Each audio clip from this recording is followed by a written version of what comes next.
Behind closed doors, Mrs. Evelyn Carter prided herself on being a disciplinarian.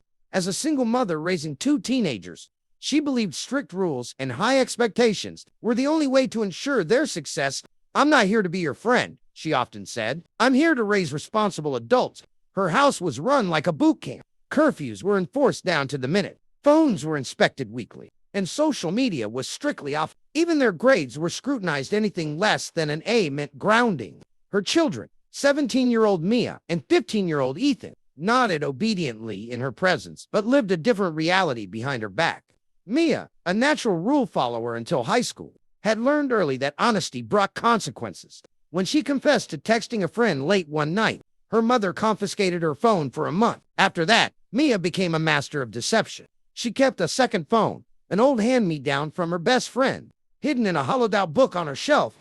Ethan, on the other hand, was a natural rebel. He hated the constant monitoring and found joy in outsmarting his mother. He learned to pick the lock on the liquor cabinet and developed a network of friends willing to cover for him. During late-night escapades, the two siblings operated like a team, covering for each other when necessary. "Ethan, if Mom asks, I was studying at Lily's house," Mia whispered one evening as she prepared for a party. "Got it. And if she asks where I am, tell her I went to the library," Ethan replied, slipping a pack of cigarettes into his jacket pocket. Their system worked flawlessly until one Friday night when their carefully constructed lies unraveled.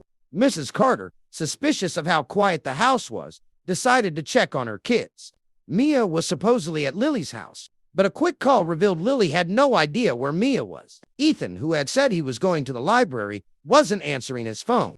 Panicking, Mrs. Carter drove around town, searching for her children. She found Mia first, sneaking out of a house party with her friends. "Mia Carter!" Her mother's voice rang out, freezing Mia in her tracks.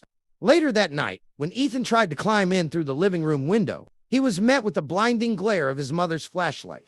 The confrontation that followed was explosive. "You two have been lying to me for months," Mrs. Carter yelled, pacing the living room. "After everything I've done to keep you safe." Mia and Ethan finally snapped. "Safe? You're suffocating us," Mia cried. "You don't trust us at all. That's why we have to lie," Ethan added. "You act like we're in the military, not your kids. We're tired of pretending to be perfect, just so you won't freak out."